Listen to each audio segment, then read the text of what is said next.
Hi, everyone, joining from around the world. Hello, and thank you for joining this important webinar on the updated and revised polio outbreak response SOPs. My name is Oliver Rosenbauer. I'm a communications officer for polio eradication at WHO in Geneva. I'll be the moderator today. And maybe to start with, just very briefly, a couple of housekeeping points. So firstly, this webinar is being recorded, and we will make a recording available on our global polio eradication.org website after the event itself. We will start with a few presentations of our experts who give an overview of the latest updates to these SOPs. So that's kind of an important point to make. This webinar is not about the full SOPs, because these SOPs have been around for several years, but the main updates, the updated elements. So that's what the focus is on. So we'll hear a number of presentations from our experts for about 45 minutes or so, and then we will open it up for an interactive Q&A. Please type in your questions, even throughout during the presentations in the Q&A functionality of the Zoom chat, of the Zoom webinar, rather than the chat functionality. So please use the Q&A functionality. Those were just a few housekeeping points. And with that, maybe I'd like to hand over the floor to Aidan O'Leary, the Director for the Polio Eradication Initiative at WHO, to officially open the webinar. Aidan, over to you, please. Thanks very much, Oliver, and a very good morning, good afternoon, good evening to all our participants, and a very warm welcome to what I believe is a very important and timely webinar on outbreak SOPs. With wild poliovirus transmission now at record low levels, and with the scale and scope of circulating vaccine-derived polioviruses reducing from the highs we recorded in 2020, the importance of rapidly and effectively responding to new and ongoing events and outbreaks is more critical than ever. Our new GPI strategy, 2022-2026, delivering on a promise, has two major goals: to interrupt endemic wild poliovirus transmission and CVDPVs by the end of 2023. And the best way to stop outbreaks is by reaching every single child by conducting fast, large-scale, and high-quality response. Essentially, what we're seeking to do is to go bigger, better, and faster. And I would emphasize each of those terms because they're absolutely critical to achieving the goal. The updated SOPs are based on the prior versions that have been developed since 2015, and take into account key developments, lessons learned, the latest data analysis and modeling, as well as the availability of new tools such as novel OPV2 since the publication of the last version in March 2020. I would like to acknowledge the contributions across the partnership from epidemiologists, technical experts, lab scientists, public health, communication, and gender experts for a thorough consultative process resulting in these updated SOPs, as well as the guidance of expert advisory groups such as the SAGE and a number of GPI management groups. I would emphasize that, for those on the front line of the polio eradication effort, we are fully aware of the pressures and conditions that you must work under. And I would just like to take this opportunity to reiterate our tremendous gratitude for all that you do on the eradication front. I recognize also that guidance is just that. Implementation is the key. And we really look forward to hearing our comments, your feedback, and your questions as we work through this particular session. I would also like to also acknowledge the importance of the pandemic. We have had a world before the pandemic, we've had a world after the pandemic, and certainly in the public health sphere, it's basically night and day. I would also take this opportunity to really again acknowledge and appreciate the enormous effort across the partnership to support that pandemic response from the initial stages in 2020 right through to the introduction and delivery of COVID vaccines, which continue to this day and are likely to continue through 2022 and beyond. The pandemic is not over, so it's something that we will continue to have to work with in all of our efforts for the foreseeable future. By concluding, I would like to also really emphasize our opportunity to ask questions and to provide feedback. I do think that the work that you do is absolutely critical for the program to deliver on our goals of achieving and sustaining zero. With that note, back to you, Oliver, and I wish everybody a very productive and constructive webinar. Thank you. Thank you very much, Aidan, and thank you for having joined and welcomed, opened this official webinar. So with that, I'd like to hand over to Dr. Graham Talus. He is going to give us an overview of poliovirus events and outbreaks, key definitions, risk assessment, and so forth. Dr. Talus is the program's senior scientific advisor on polio eradication, and his engagement with advisory and policy groups, including the IMB and the IHR Emergency Committee, have been absolutely critical to the effort. So Graham, over to you, please. Over. Thank you, Oliver, and hello, everybody. I'm very pleased to be able to participate in this webinar. So I'll kick off. So the main objective of updating these SOPs was to incorporate the major developments since the last revision, which was in March 2020, so 2 years ago. And of course, the landscape has changed with ongoing outbreaks of CVD-PV2, and particularly in the last few years, there's been outbreaks of type 2 in areas with type 1 transmission. So Pakistan and Afghanistan had big outbreaks of type 2, and they're still endemic, obviously, for wild polio 1. Whereas there were other outbreaks with Malaysia, Philippines, and Yemen, all experiencing mixed type outbreaks with vaccine-derived type 1 and type 2. And to tackle this problem, particularly, trivalent OPV has now become available again. And of course, the other big change in this area is the advent of novel OPV2. Also, we've learned a lot since the last revision, which were sort of published in 2020, but probably were based on the experience up until 2019. So, you know, there's been new analyses and modelling that necessitated this change, and we'll go into detail a little bit on that later. And this has particularly led to changes in the scope of the vaccination response. As Aidan said, it's bigger, better and faster. And then, of course, the other change has been the new GPI strategy, which you know, we need to reflect the new structure of the GPI, the KPIs, and a particular emphasis on coordination with EPI programs. You know, things like the zero-dose strategies. This version has been developed through a consultative and iterative process.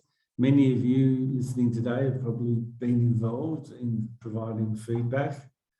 And we tried to get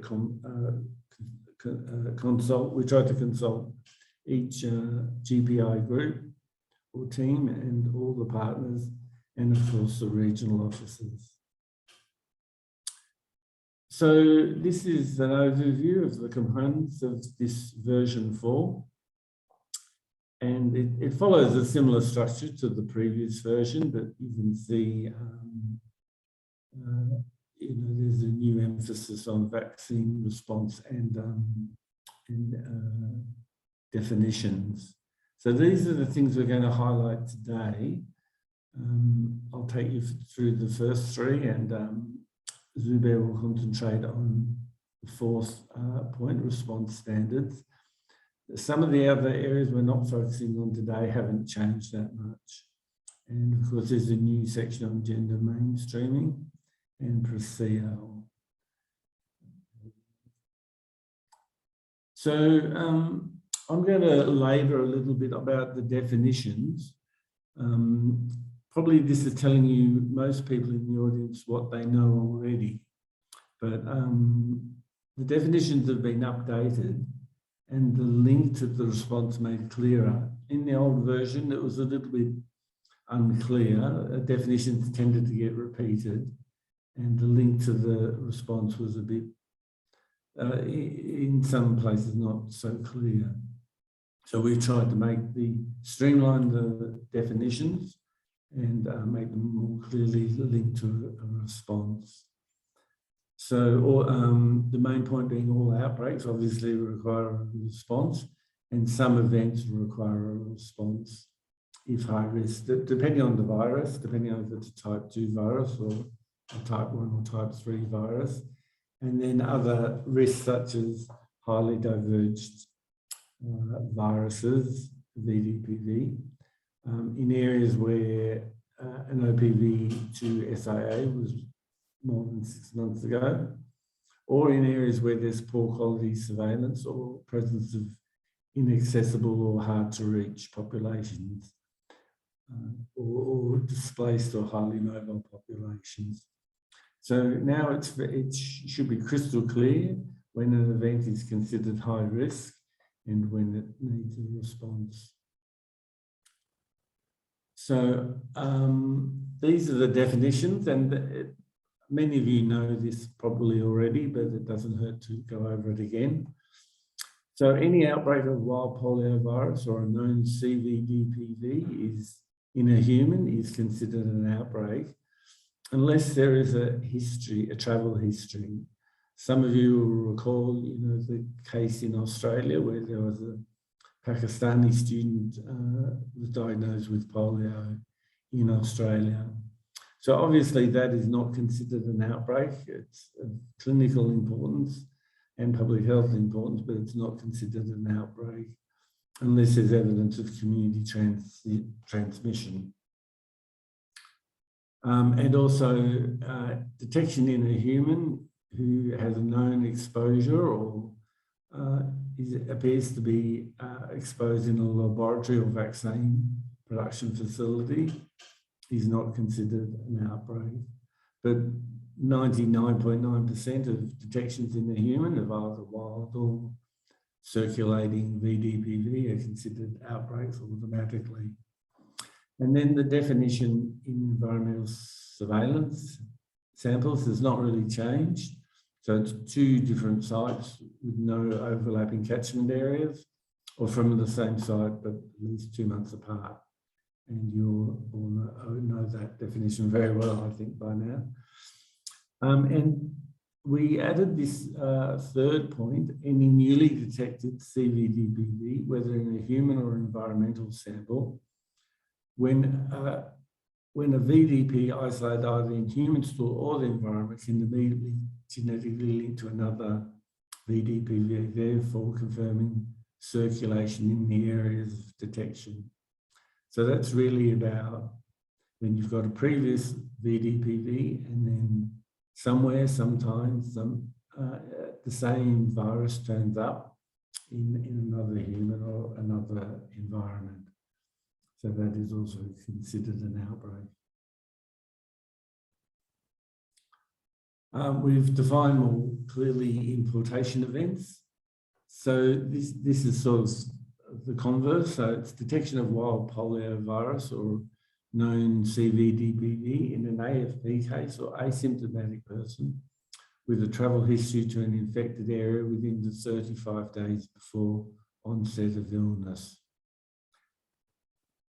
Also, a single environmental detection of wild polio or a known CVDP in a newly infected territory or country with no evidence of local community transmission found. But these are also often considered high-risk events. And then the last evidence of importation is multiple environmental detections of wild polio or a known CVDP from one site over less than 2 months, but no evidence of ongoing viral replication.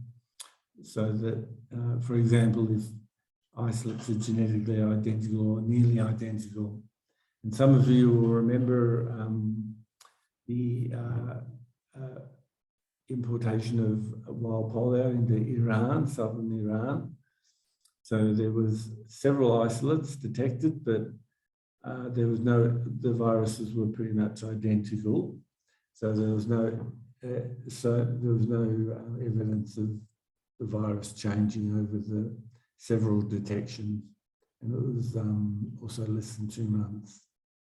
So this is sort of how we've updated the definitions according to what we've learned in the last few years. And then the definition of a new emergence event is detection of a newly identified VDPV in a single AFP case or asymptomatic person, such as a household contact, with no evidence of community transmission found, including from genetics sequencing. So I think that you all know that very well already. And a new emergence can also be multiple detections of a newly identified VDPV from a single environmental sampling site within a 2-month period, but no virological evidence of multiple excretors. So again, the sequences are identical or nearly identical. I think that those definitions are well known.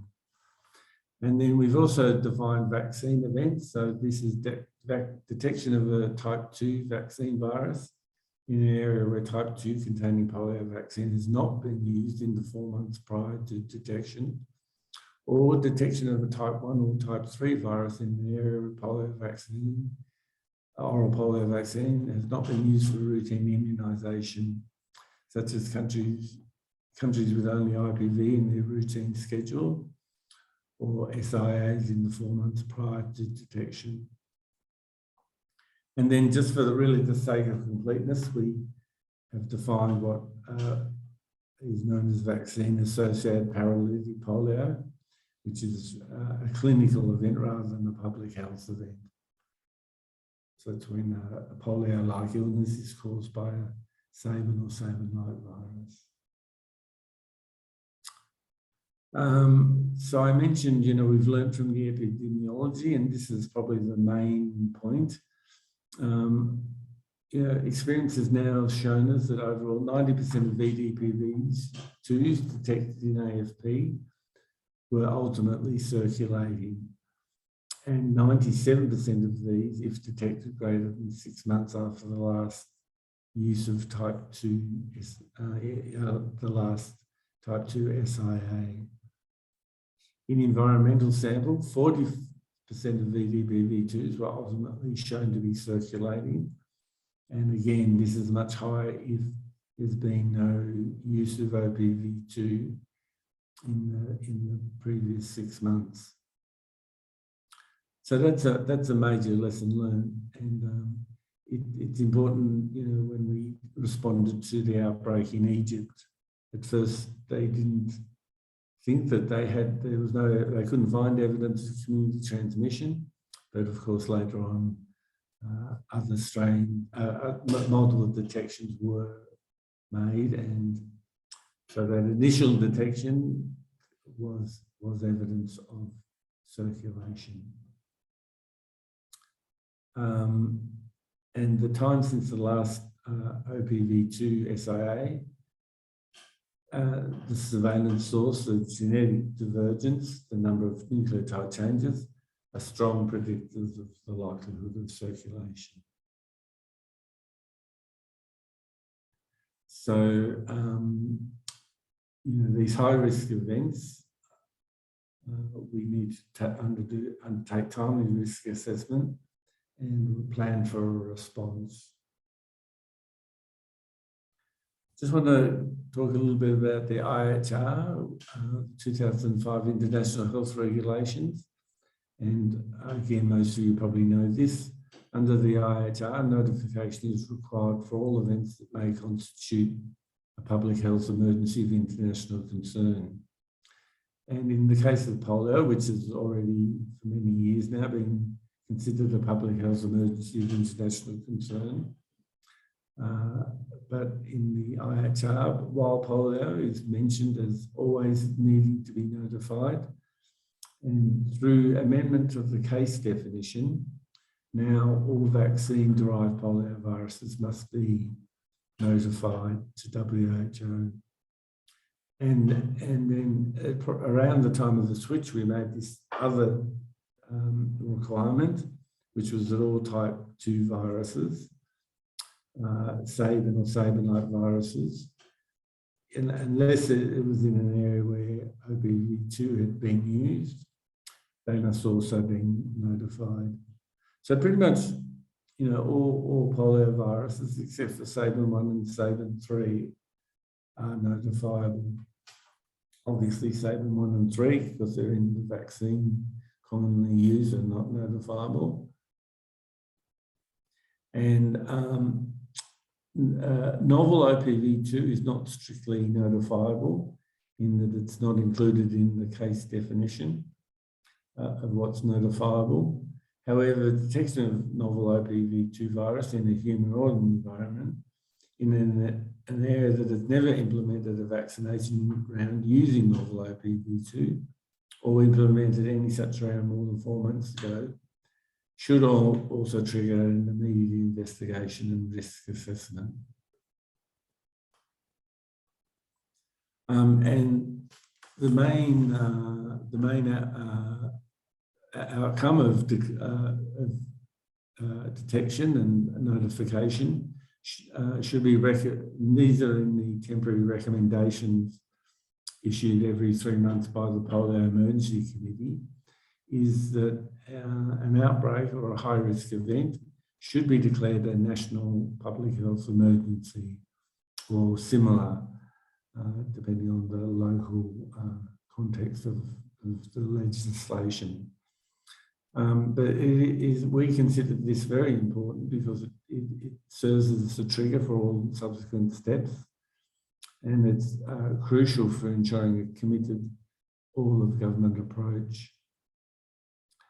So it should also trigger in GPI, the highest level of response, meaning the strategy committee and the relevant WHO and UNICEF regional directors to engage as necessary in activities such as advocacy and enabling support. So the SOPs talk about investigation of the case or the environmental isolate in context.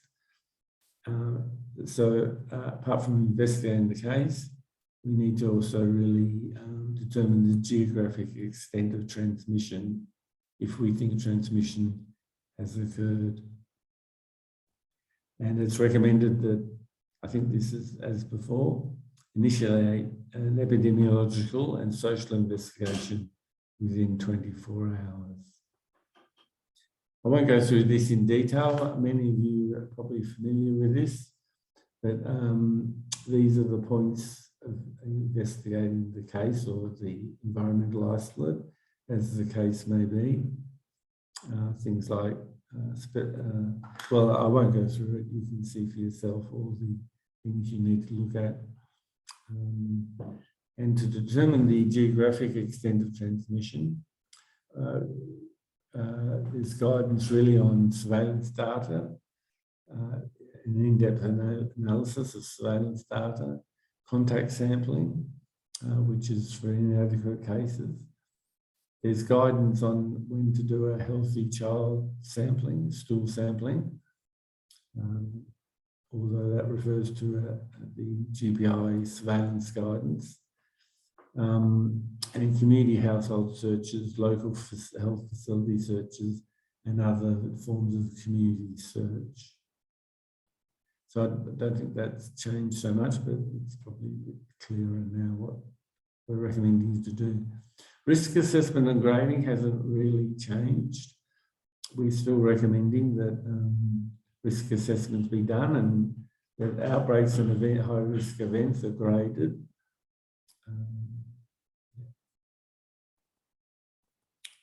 So the risk assessment should be done within 72 hours. In many parts of WHO, the grading is not currently always being done, but it is still what we would recommend should be done. And this is a summary of the key steps and timelines for the outbreak.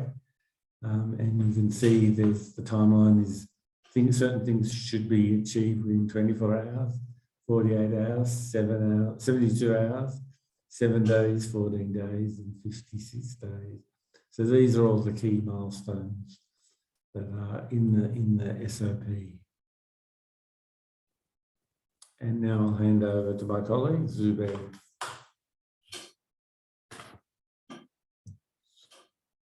Thank you, Graham, and thank you everyone for joining. So I shall pick up from where Graham left, and here on this slide, maybe in line with what Aidan mentioned in his introductory remarks. I'm just making reference to the GPI strategy 2022-2026 that emphasizes the need for early detection and timely and adequate response to polio outbreaks.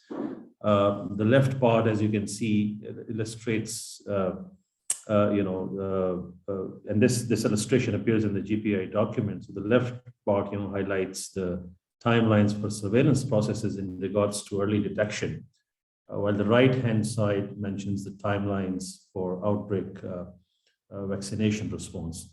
The updated outbreak response SOPs, the version 4, it takes into consideration the guidance in the strategy document, and I shall come to these points in a little more details over the next slides. Now, the most important and foremost exercise, as Graham mentioned, that informs the initiation of the response, vaccination response, is the risk assessment and a thorough field investigation. This has been well highlighted by Graham, together with the definitions used in this version of the SOPs. We have learned over time, especially for type 2 poliovirus, that OPV campaigns are required to stop outbreaks, even in settings with high routine immunization and IPV coverage, especially when there are risk factors favoring transmission.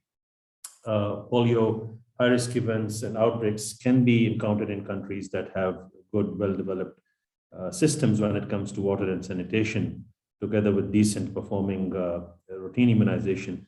In such scenarios, too, local context and findings of the investigation and risk assessment should be considered for making decision on initiation of vaccination response, as well as its scope, target population, and age group, as well as the vaccine choice. Needless to further emphasize that timely response initiation supported by risk assessment is critical to prevent geographical spread of transmission and its escape to other areas. And we have witnessed over the last few years that delay in responses does allow virus to geographically spread and escape to additional areas. Now, on the right-hand side, there are some important potential scenarios regarding type 2 poliovirus. So part of this has been highlighted by Dr. Graham Talus.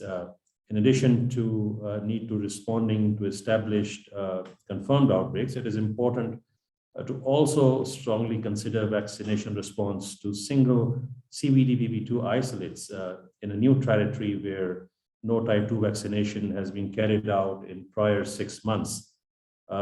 New VD-BB2 emergences isolated in areas with no type 2 vaccination in prior 6 months and with other epidemiological risk factors should also be considered for vaccination response.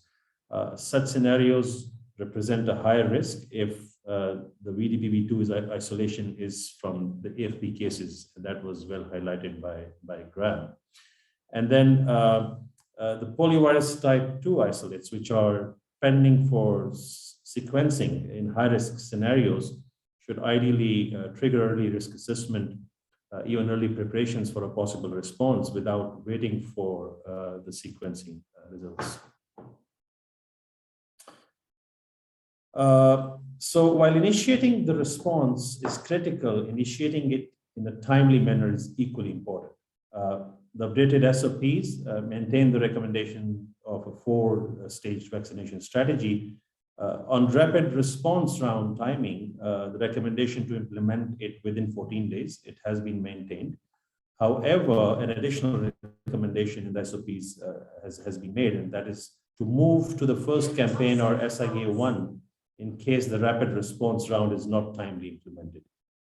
This is important since a delayed small scope rapid response is not likely to be useful for stopping transmission if implemented with significant delay. And then the two SIAs, the two campaigns, larger rounds, are to be implemented latest by 56 days from the outbreak notification, the day 0. We have recent epidemiological analysis and modeling indicating a significant likelihood of spread, almost 12% weekly increase in size and 5% weekly increase in probability of geographical spread in the event of delayed response. The analysis and reference mentioned on this slide, they are referring to more towards type 2 poliovirus, but it's also quite valid for type 1 and type 3 polioviruses, and should be considered in conjunction with the risk assessment in any given situation. Low quality vaccination response, it usually leads to breakthrough transmission and need for additional campaigns. Now, the SOPs define a baseline for target population of vaccination response, up to 400,000 for rapid response, 1 to 2 million for type 1 and type 3 response, slightly higher, 2 to 4 million for responding to type 2 poliovirus, given the higher risk of further transmission due to the waning mucosal immunity after the switch. It is important to note that using this baseline, decision for scope, target population has to be made in the context of situation being dealt with, and respective risk assessment and field investigation, as well as considering the opinion of technical and local experts. You will appreciate that no size fits all, and consideration for local context will always weigh high in such decision making. So depending upon the epidemiology and risks, small countries may need to implement nationwide rounds, while large and populous countries may need subnational level vaccination rounds. And there may be even need for sub-regional multi-country response depending upon the situation. So the target age group, usually the 5 years, that may be expanded based on the risk assessment. For type 2 poliovirus, time since the switch may also come into consideration while deciding upon the target age group. Coming to the vaccine choice, so for outbreaks and high-risk events of type 1 and type 3 polioviruses, bivalent OPV remains the vaccine of choice. That hasn't changed. As per the recommendation coming from the SAGE, countries should prioritize initiating and implementing vaccination response to type 2 poliovirus outbreaks and high-risk events with whichever type 2 OPV is available, and avoid any delays in this regard. This is based on the risk of further intensification and spread of type 2 outbreaks, as highlighted earlier. In scenarios of concurrent transmission of type 2 poliovirus with other poliovirus types, trivalent OPV remains the prime choice. For countries with prior use of novel OPV2, decision has to be made on case-to-case basis, considering the risk, local context, and vaccine availability. Then, if any country with IPV-only routine immunization schedule encounters a polio outbreak or high-risk event, it is recommended that immediate consultations should be made with WHO and GPI to decide upon the response. Now, novel OPV2, one of the major developments since the last SOPs, it is important to emphasize upfront here that getting ready and verified for NOPV2 use is the requirement for implementing campaigns with this vaccine. It is also important to ensure capacity to implement post-novel OPV2 use activities. Novel OPV2 release or even allocation is not considered and not possible for a country unless it has the readiness verification from the GPI readiness verification team. The readiness covers a range of areas, as you can see here, and it may take up to 10 weeks to achieve this readiness. Hence, it is very important that high-risk countries initiate and follow up on this process before they face a potential type 2 poliovirus outbreak or a high-risk event. This is also a key recommendation from the SAGE. NOPV2 campaigns that can be carried out with 4 weeks pre and post interval from campaigns with other OPVs. Routine immunization, OPV delivery, and other antigens in routine immunization do not interfere with the novel OPV2 campaigns planning. The countries also need to have a functional safety system and mechanism for timely reporting. Moving on now, I shall not go into details on this slide. The emphasis on ensuring high quality vaccination campaigns is maintained in the SOPs. It's rather heightened in the SOPs. The real thing is to achieve it on ground. High quality micro-planning to ensure that all populations in the targeted geography are in the radar for vaccination, including, importantly, the mobile and high risk and hard to reach population groups. Monitoring must be robust from the preparedness phase and not just during the campaign or post-campaign phases. Alerts, flags raised during the preparedness phase are very useful to ensure good preparedness and even defer the campaigns in case of inadequate preparedness. Intra-campaign monitoring and its timely interpretation conveys to the right corner. It enables timely mid-course corrections. While findings from the post-campaign monitoring, LQAS, independent monitoring out of house surveys inform the preparations for the subsequent rounds. This cycle or order of monitoring over the outbreak response vaccination strategy with its appropriate utilization, it can really be mighty useful in ensuring quality if it is utilized in a robust way. And then planning to reach all target children in the response zone and achieving uniform high coverage, not just in general, but to the lowest administrative level, that is the key to stopping outbreaks in a timely manner. I understand this is easier said than done, but it remains among the top lessons learned for the GPI. Maybe moving towards the end of my section. So definition and description on breakthrough transmission has been included for the first time in the SOPs. So any wild poliovirus or CVDPV detected from any source, AFP case or any other source like healthy child or environmental surveillance, with the date of onset of paralysis for AFP cases and date of sample collection for healthy children and environmental surveillance. If this is more than 21 days after the first day of the last campaign in an area that has implemented at least 2 vaccination rounds as per the recommended strategy, this indicates a breakthrough transmission. There is, though, flexibility to consider a shorter cutoff of 14 days in high-risk scenarios and high risk of continued transmission like inaccessibility for vaccination, poor quality SIAs, and significant surveillance gaps. It is very important to be clear about interpreting breakthrough transmission. It does indicate inability of the campaigns and vaccination response to stop transmission. And this failure is usually due to inadequate quality. Now, breakthrough transmission, if any, it should be thoroughly investigated and risk assessment updated, considering the evolved epidemiology, SIA's quality, surveillance sensitivity, and quality, and findings should effectively feed into deciding upon the further course of outbreak response, with really core focus on improving the quality and addressing the core reasons for the breakthrough. Additional SIAs should be planned in response to breakthrough, and decisions about additional SIAs and associated decisions should be made in coordination with the regional teams and GPI partners.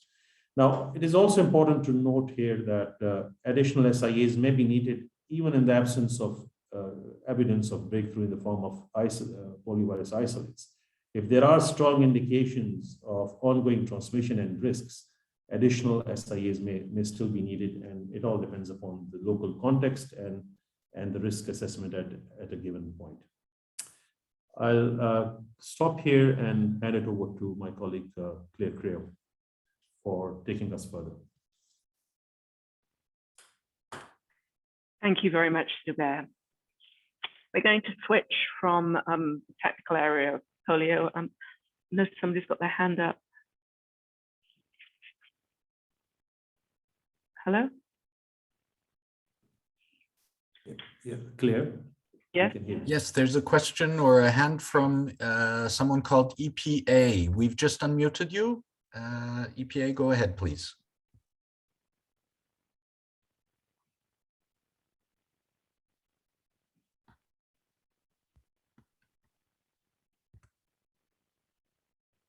Shall I go ahead, Oliver? Yes, I think so. Yeah, We'll just a reminder to everyone, of course, please feel free to raise hands, but the easier way is if you put your questions in the Q&A functionality of the Zoom webinar. Back over to you. Thank you. So we're going to talk for a few minutes now about a new element in the Outbreak SOPs, which is the prevention and response to sexual exploitation, abuse, and harassment. So we're not talking about a technical area related to polio, but we are talking about something that is a risk to the polio program. I realize we've got folks from both WHO and UNICEF online, and a lot of what I'm going to be talking about will be UN general, but a couple of things will be specific to WHO, but many of these things are also relevant for UNICEF. I'm going to give a short definition of sexual exploitation, abuse, and harassment. This is the UN definition. And the reason I'm doing this is sometimes when we hear sexual exploitation, abuse, and harassment, our brains kind of stop at sexual because we're not used to talking about things like this in a professional context. So I think really when you look at this, what we're talking about is abuse of power. And essentially for the purposes of the SOPs, it's any abuse of power of the GPI workforce against the beneficiary population. We're dealing with a very wide definition of both GPI workforce and beneficiary population. The GPI workforce includes consultants, stoppers, UN staff, and the beneficiary population, in many cases, considered to be all people in the country. One thing we know for certain is the beneficiary population also includes people who may be volunteering in the polio campaign, such as community workers or vaccinators who may be receiving a stipend, but any kind of abuse against that population is considered abuse of the beneficiaries. And I think it's really important to remember there's a difference between exploitation.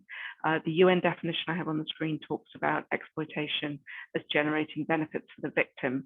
I don't think that's a very nice way to say it, but what we're essentially talking about is that where sexual relations are being exchanged for something like job or money or medicine, it could be safe passage during conflict. And in these cases, these are normally things that should be provided to the beneficiary population without any exchange. Abuse is where we start seeing some kind of physical intrusion. This includes rape, but it could also include forced hugging or kissing or anything that really involves some kind of physical intrusion. I think we need to be absolutely clear. We have seen cases of both these types of sexual exploitation abuse in the polio program. The polio program is considered to be at high risk for the occurrence of sexual exploitation and abuse. And some of the reasons behind that is that we tend to deploy staff rapidly. We work in vulnerable and fragile contexts. A lot of our work is community facing. And I'd really like to underline the point that an absence of reports does not mean it's not happening. The example I often use is it's a little bit like a district where we're not seeing any AFP cases. That does not mean there's no poliovirus. It means there's a breakdown in the reporting system. The really important thing to remember that sexual exploitation abuse are prohibited. The GPI has zero tolerance for occurrence. We also have zero tolerance for lack of response. So that's just a little bit of the background. And I think many of this may be very familiar for many of you. This is a big issue in many UN agencies, which is why I really wanted to focus on the next slide, which is what does this actually mean for outbreak managers who are dealing with many, many, many different issues at any particular point. Next slide, please. So really what we've tried to do here is really think of some really essential tasks when you're faced with an outbreak and you're going in as an outbreak manager. And the first and the most important is to make contact with the UNICEF and WHO PRSEA focal points in the country office. Almost all WHO and UNICEF country offices should have a focal point, and they can help to advise you on what are the risks, specific risks in the countries. Countries have different risks, both at national level, but also within the country. There may be certain regions where risks are higher. They can provide you with advice on how to develop training materials and can be a very, very important resource.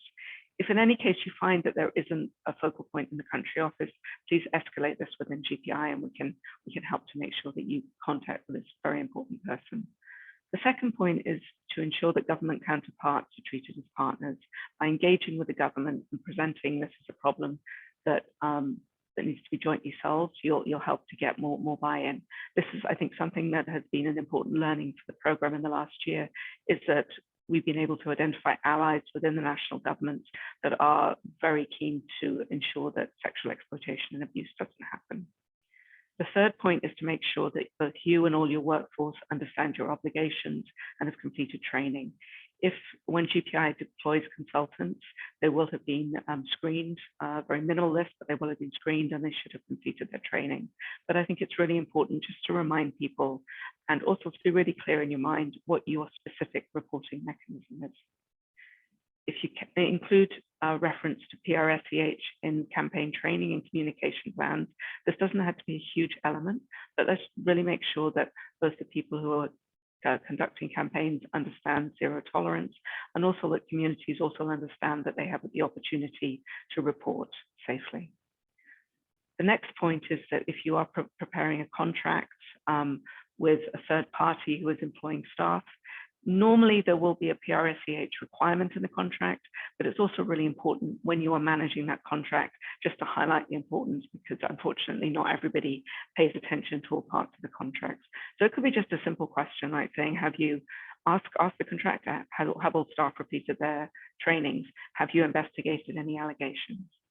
The final point is a really important one. From your UN trainings, you'll know that you're obliged to report any allegations received. Report it through whatever your UN mechanism is. My advice to you would be to document somewhere, keep a record that you've made a report, but do not investigate. Quite often the temptation is there to try and do an initial screening before you make some kind of report. Leave that to the investigators. So essentially, it's really important to report quickly. What you can do is make sure that the victim is safe, and also try and disencourage gossip, as this can be quite painful.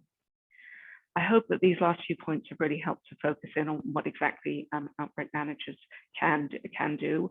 When we get to the next section, Michaela will talk about an example of how PRSEA was effectively mainstreamed in an outbreak response.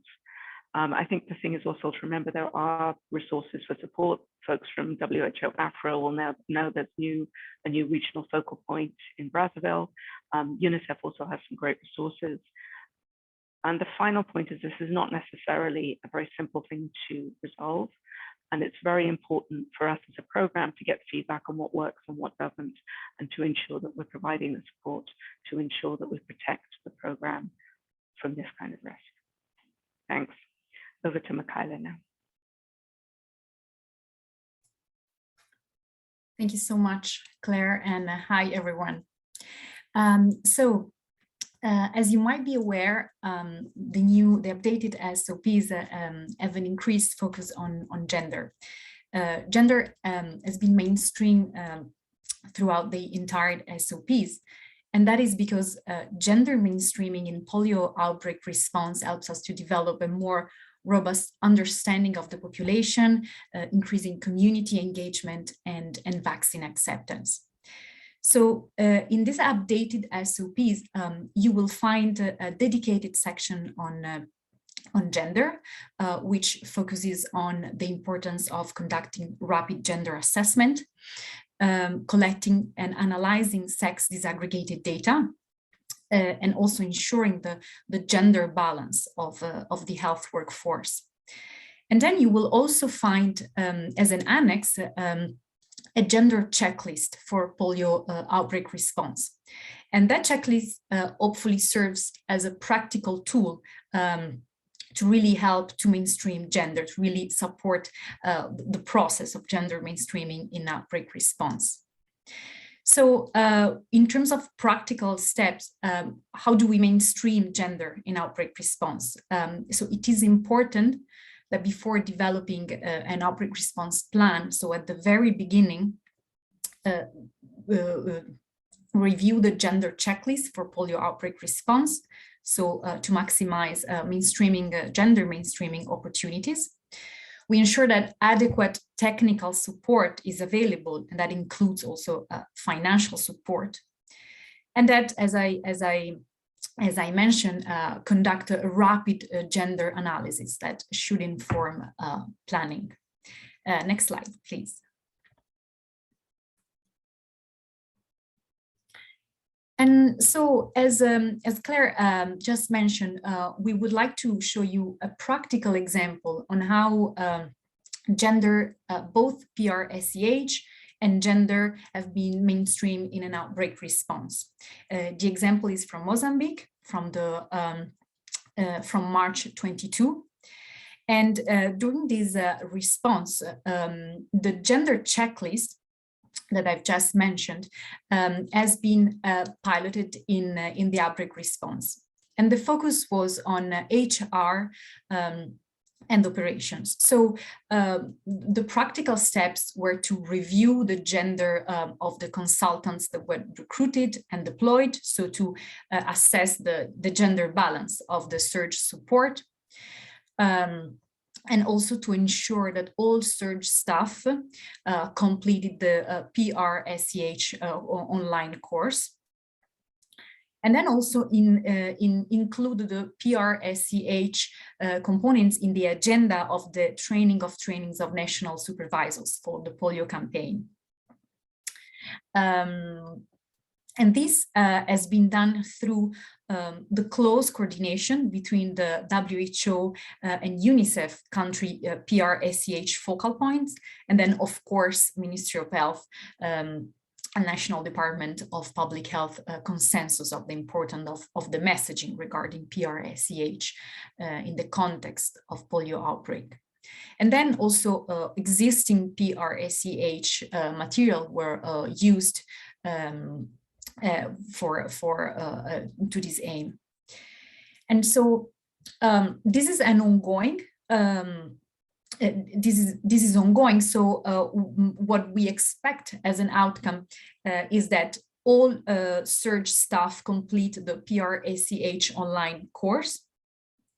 We expect also an increased awareness on PRSEH across all levels of the partnership. And then we also expect there are more women engaged in the response. Next slide, please. And so finally, as a next step, we are planning to dedicate an online webinar on gender integration in outbreak response, both for WHO regions and country, to really support the use and the inclusion of the gender checklist, but also the rapid gender assessment in the outbreak response 6-month plan. So we really welcome also your feedback on that. So that's it from me. Thank you. And over to you, Oliver. So thank you very much to all our presenters. I think it was very informative. So thank you. we're now going to move to the Q&A section. Oliver? Just a reminder to all participants, if you have questions, please put them in the Q&A functionality. In addition to our presenters, we have a number of other expert panelists on the line with us, namely Simona Zyborski, who coordinates a lot of the NOPV2 work. From UNICEF, Melissa Corkin, who is the polio eradication senior team lead and co-chair of the Outbreak Response and Preparedness Group.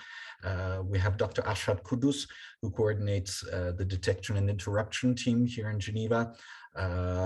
We have Dr. Karim Djibaou, who is also the co-chair with Melissa of Outbreak Response and Preparedness, and finally also Dr. Jamal Ahmed, senior epidemiologist and the surveillance lead and co-chair of the GPI surveillance group. As a reminder, particularly we had a comment that the network for some people might not have been ideal. We're going to make available the recording and the presentation of this webinar online, so that you can go through it at your leisure.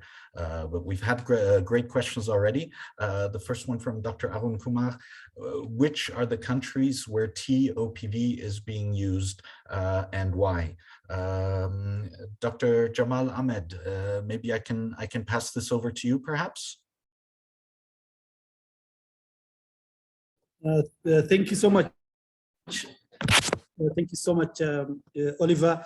I think it is very straightforward in terms of which countries we've used since the switch. There are, in Pakistan and Afghanistan, for example, we were dealing with type 1 for the wild poliovirus type 1, and also we've had CVDPV2 outbreak.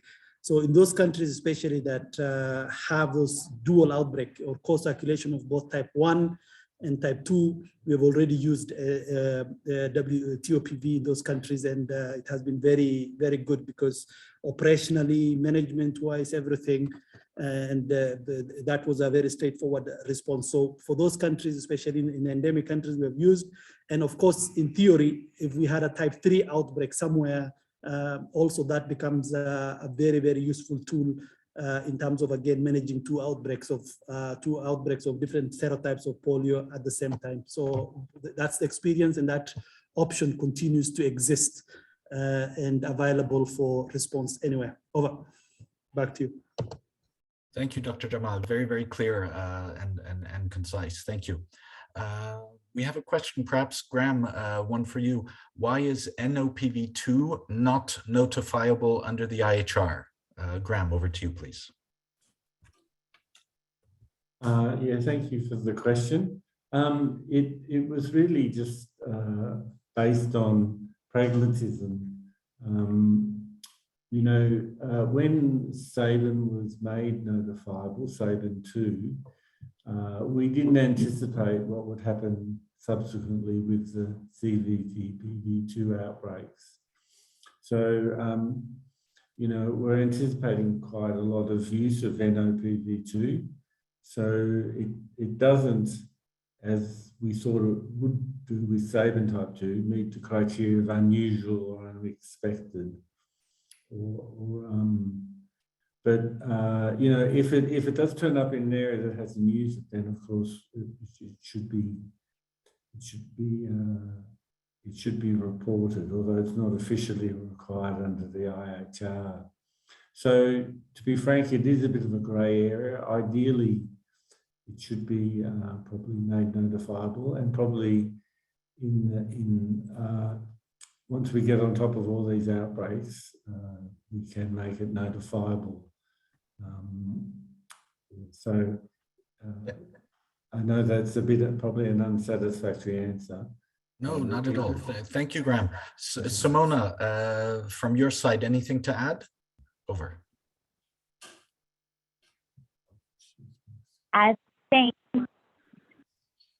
Thanks, Oliver. And I'm sorry, Graham, I missed the beginning of your answer due to a power outage here, but I've connected again by phone.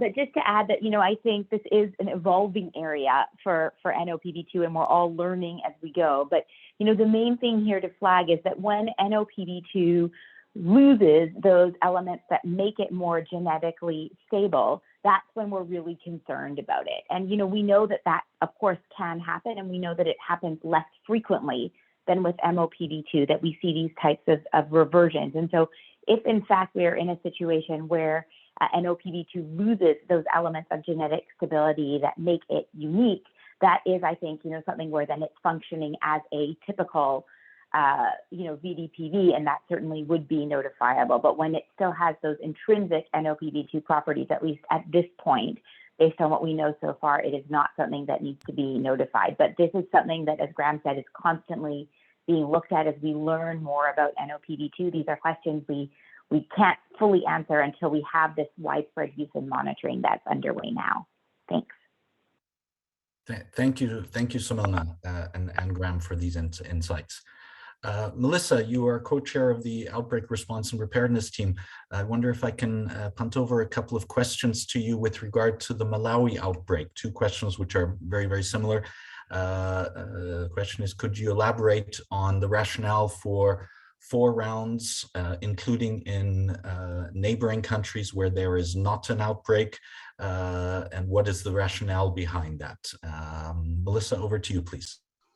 Sure, both good questions. So the Malawi outbreak is a WPV1, and we are responding in currently 4 countries, including Zambia, Tanzania, and Mozambique, where in addition to the WPV1 outbreak in Malawi, we also have a CVDPV type 2 outbreak in Mozambique. So we're responding to two different viruses in Mozambique with BOPV as well as NOPV. And the rationale is this virus has been circulating in Malawi has been circulating, and it's traced back to 2019 virus from Karachi in Pakistan.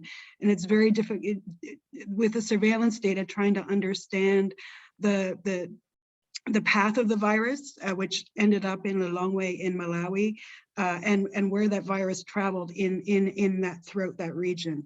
Given the time since the switch and the fact that most of these countries have not had campaigns to respond to an outbreak and have had no SIAs, the decision was taken to conduct 3 national rounds in all 4 countries, as well as smaller scale rounds in the border areas of Malawi. So Malawi will be implementing 4 national rounds, and the other countries 3 national rounds, as well as smaller scale in and around the borders to ensure adequate population immunity within the sub-region, given the fact that this virus has been circulating somewhere for a significant period of time. And we know that the immunization systems in these countries have been affected by COVID, routine immunization, as well as surveillance. So that triggered the need for a wider risk assessment in bordering countries within the sub-region, given the WPV1 outbreak in Malawi, but also the CVDPV type 2 outbreak in Mozambique. Over. Thanks a lot, Mel. And just from my perspective as a non-technical person, it was just amazing to see how quickly Malawi and other countries reacted and conducted rounds following confirmation of this case. So if these SOPs are about speed, that's certainly absolutely fantastic. Dr. Karim, you are also co-chair of the Outbreak Response. Anything further from your side to complement Melissa's comments? Over. Thanks, Oliver. No, I think Melissa actually covered it. Maybe just to add that,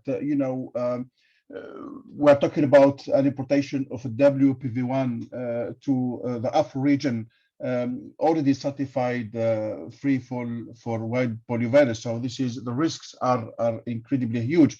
So really reaching good coverage with those multiple rounds, making sure that we reach every child is critical. And of course, we should keep in mind that those countries that we are mentioning, their experience, they haven't been doing house-to-house campaigns for many years. So we were assuming that the first round, for example, won't have a huge impact. That's what explains a bit the 3 or 4 rounds. But of course, we are assessing the situation as we move on. And Melissa clearly mentioned also the rationale for going beyond where the virus was detected, including neighboring countries. And this was clearly driven by the risk assessment that was done by our colleagues on the ground that we looked at, including the population, the different population movements, the surveillance gaps in some of those countries, and the likelihood of where this virus might be hiding. So that was all taken into consideration when designing the scope and the number of rounds for this outbreaks. Thank you. Thank you so much to both of you, and thank you for the great work that you're doing on coordinating these outbreak response. Dr. Graham, maybe we have a question. Perhaps I could punt this over to you. It's on containment. Could you inform if any containment guidance following PV type 2 vaccine use is reflected in these new updated SOPs? Dr. Graham, over to you, please.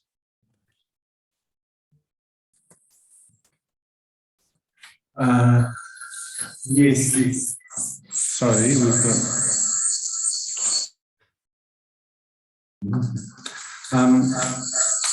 Yes, I mean, it's a good question. I'm sorry, we're getting feedback. Do you want to mute that? Sorry about that. We're still getting. So could I ask all speakers and panelists who are not speaking to mute themselves, please? Perhaps that might. All right, we'll try again. No, we're still getting feedback. I think it's. We'll just change microphone, sorry. That works better. Yes.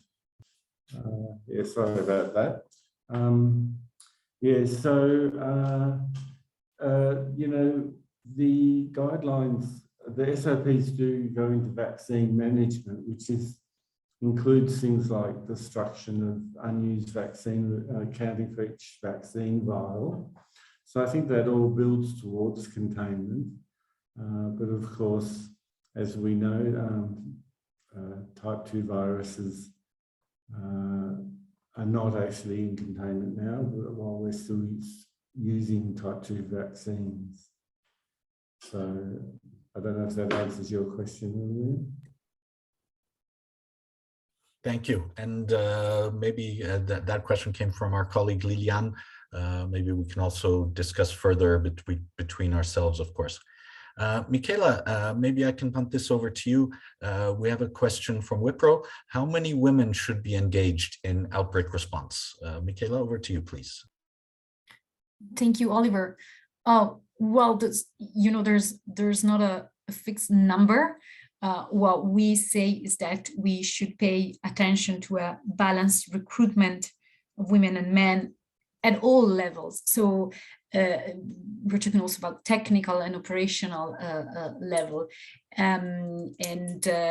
It depends, of course, on every context, every country. And as the Mozambique case that I was mentioning, they first started to track the gender, so to have an assessment, a baseline assessment, and then establish, a percentage increase. Ideally, we would aim at, a balanced recruitment. So when we talk about balance, it's 50-50. But as I said, it depends on the country and on the context. And I think it's also important to underline that also it's about like numbers, and meaningful engagement, and also the fact that women should be supported in identifying and addressing the barriers that they face at work. I hope that answers. Thank you, Oliver.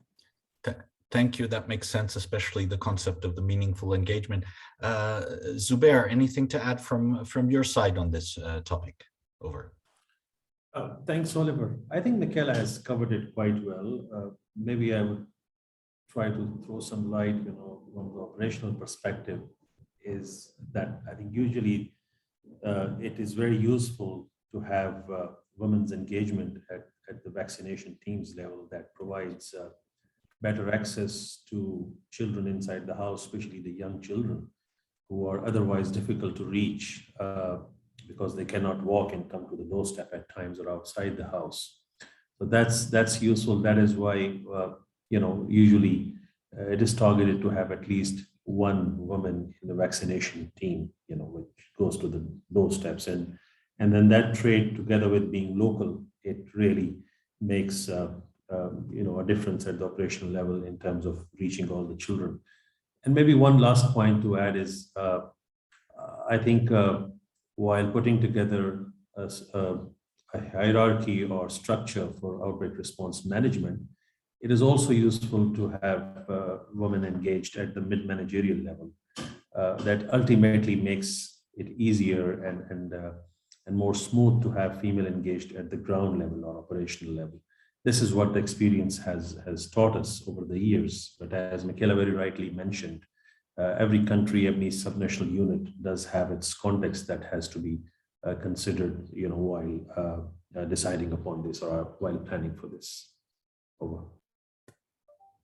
Thank you. And these are great questions. It's great to see this engagement on this webinar. Clearly, there's a lot of interest on these revised SOPs and the different elements of it. So I think these questions reflect that. So thank you to everybody. Karim and Melissa, I think there's one for you guys. We have a hypothetical outbreak question. I'll try to summarize. Suppose a country has recently confirmed a CVDPV outbreak in a bordering area to a neighboring country. This neighboring country does not have a major polio risk, but there is open border and trade. Are there SOPs or guidelines on when this neighboring country or whether this neighboring country should conduct SIAs? I suppose that's a question that must have come up in the Malawi context as well, but maybe Melissa, to start with, over to you. Sure, I'll do my best. I mean, I think the scope, the SOPs outline the scope, and certainly in many ways this is not it is exactly the situation that we see in and around Malawi, and the need to, at least in the risk assessment, decide based on the immunization indicators, but also the surveillance indicators, understand the risk in country, which the neighboring country N. So I think, this would be at least in the risk assessment in country A and district B, to look at the risk, but also the risk in the neighboring country, looking at a detailed investigation of not just immunization, but also surveillance. Karim, do you have anything else to add? Yeah, well, I think, no, I mean, it will all depend on the risk assessment itself and what it says and what evidence it could show us in terms of risk of widespread of the virus, whether we should be going beyond a specific geography or not, by looking into different elements of that risk assessment. So it will really all depend on that. It has to be, we can't just look to an example like this and decide. It has to, there are various elements that we look at when we go through that step of risk assessment. But then remember that even if we don't respond by an immunization response in a given geography, we should be able, or we should strengthen surveillance in beyond the immunization response, or the scope that is determined for the immunization response, in case the virus might escape to beyond where we're responding. So to make it simple, I think it will all depend on the risk assessment for this specific situation. Over.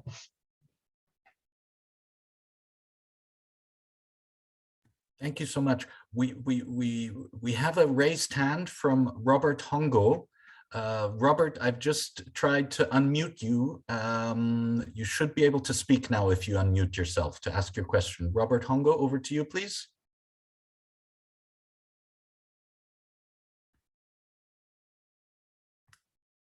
Okay, apologies. It's somehow not working, but Robert, I'd invite you to instead type your question into the Q&A chat. We have another question. How are we assessing SOP performance in country outbreak response, timeliness and completeness? Dr. Zubair, maybe over to you for this one. Thanks, Oliver. And I think a very good question, an important question. We just tried to flash the slide and not go through it. Wanted to give more time for participants to ask questions, but I think it gives me an opportunity to just highlight that there is an SOPs tracker to track or monitor the outbreak response performance against the SOPs, mainly the timeliness and completeness. And currently this has about 25 activities to be looked at in 7 categories. And this was discussed at length maybe a few years ago by the ORPG, the Outbreak Response and Preparedness Group. The formats currently available, it's mainly the Excel format to be used by the country teams and then share with the ORPG, which ultimately reflects into a GPI outbreak response dashboard where the timeliness and completeness for several activities are highlighted or summarized as per the SOPs. Now probably there is need moving forward in the light of the revised SOPs and some changes in the timelines or some additional activities coming in or some amendments. This may be further discussed by ORPG moving forward, to update this tracker and these activities and categories. And of course, we'll be in touch with the regional offices and the country teams, as we have more updates available. If required in future, if there is interest, I think it won't be a bad idea to have this kind of session focusing only on the SOPs indicators and how to track and monitor and how to be mutually aware of how things are going. These are my points, and maybe our PG chairs, Karim or Melissa, would like to add to this. No, you covered it all. Nothing to add from my side today. Thank you, and don't worry, we'll come back to the ORPG co-chairs in just a minute. There's a lot of questions which are of interest. We have one more raised hand. I'll try this one more time. Dr. Martalatu Ouadrego, I'm clicking allow to talk. Do you want to try to ask your question? Over to you.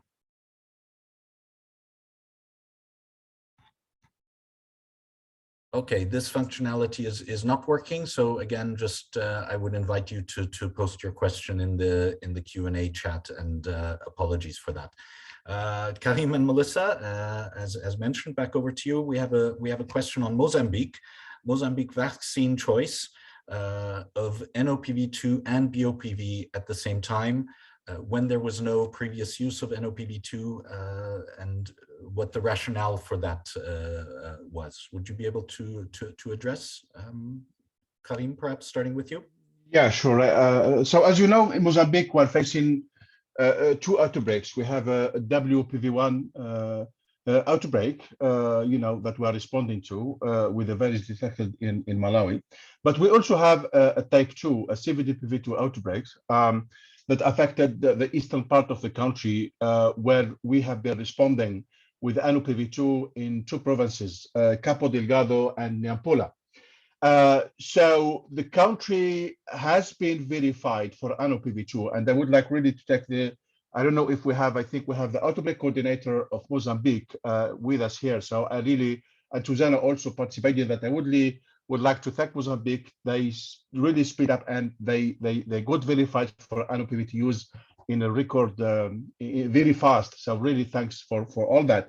So we faced 2 viruses, 2 outbreaks, and the country was verified for NOPV2. That's where we went and we used NOPV2 in the northeastern part of the country, while the remaining part of the country were using BOPV in response to the type 1 outbreak. I would like to thank also Simona, who kindly has provided very practical guidance, as this is, as the country was implementing 2 rounds with 2 different vaccines at the same time. Maybe Simona would like to add on that.